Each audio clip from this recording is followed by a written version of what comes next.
Salam sejahtera dalam Kristus Yesus bagi Bapak, Ibu, dan anak-anak, kekasih Kristus yang diberkati dan dikasihi Tuhan. Salam jumpa dalam santapan harian keluarga di hari ini bagi keluarga Kristen dimanapun saudara berada. Damai sejahtera Kristus memerintah dalam hati dan kehidupan keluarga Kristen yang terkasih.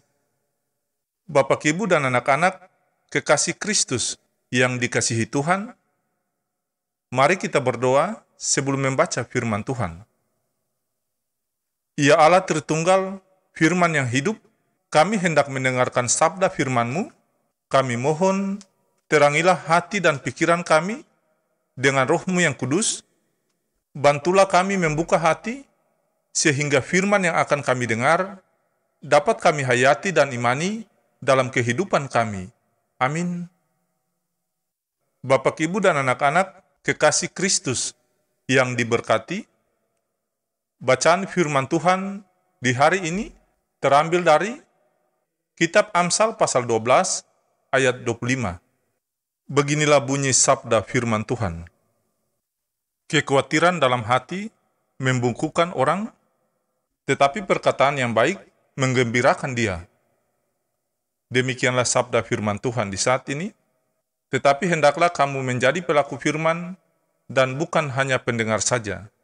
Sebab jika tidak demikian, kamu menipu diri sendiri. Amin. Bapak, Ibu, dan anak-anak, kekasih Kristus yang dikasihi dan diberkati Tuhan, santapan harian keluarga di hari ini berjudul Hati yang Gembira Selalu Memberi Harapan dan Sukacita.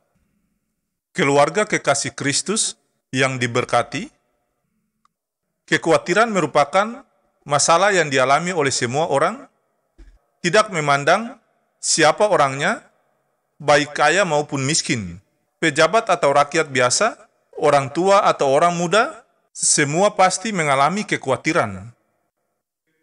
Kekhawatiran seringkali dianggap sebagai hal yang sepele, namun ternyata dapat memberikan dampak yang tidak baik bagi kesehatan seseorang.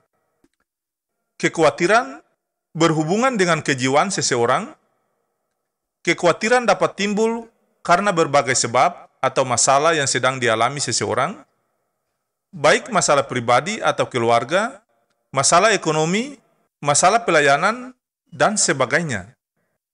Keluarga kekasih Kristus, kekhawatiran yang berlebihan dapat menimbulkan kecemasan kronis dalam diri seseorang yang dapat berakibat kurang semangat untuk beraktivitas atau bekerja, tidak dapat tidur nyenyak, rendahnya prestasi, kurangnya nafsu makan, tubuh terasa lemah, bahkan dapat menderita gangguan fisik maupun psikis.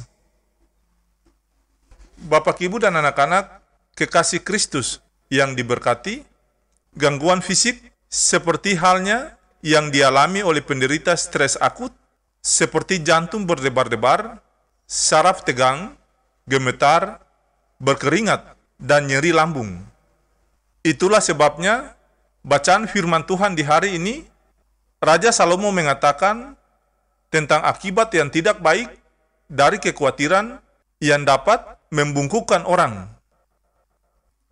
Kekasih Kristus yang dikasihi Tuhan, kekhawatiran harus dihadapi dan dapat dilawan dengan berbagai macam cara. Salah satunya oleh pengamsal mengatakan dengan hati yang gembira. Hati sebagai pusat seluruh keberadaan kita, baik secara fisik maupun psikis. Hati yang gembira juga menghasilkan kata-kata yang baik, kata-kata yang memberi semangat dan harapan untuk hidup bagi masa depan yang baik. Hati yang gembira juga dalam hidup sehari-hari kita selalu mengungkapkan kata-kata berkat bagi orang lain. Hati yang beriman dan percaya kepada Allah dalam Kristus sebagai sumber hidup kita. Apapun masalah, tantangan, dan persoalan dalam hidup yang dijalani, tidak membuat kita menjadi khawatir dan takut. Sebab kita yakin dan percaya, hidup kita sebagai orang percaya selalu ada dalam tuntunan, penyertaan, cinta kasih Tuhan. Kekasih Kristus, yakin dan percayalah. Ya Tuhan, tolonglah keluarga kami, agar kami tidak mudah khawatir dalam hidup ini. Kasih karunia dan damai sejahtera dari Allah bersama kita, cinta kasih Kristus menaungi kita, dan Roh Kudus menuntun kita hingga kedatangannya kembali. Amin.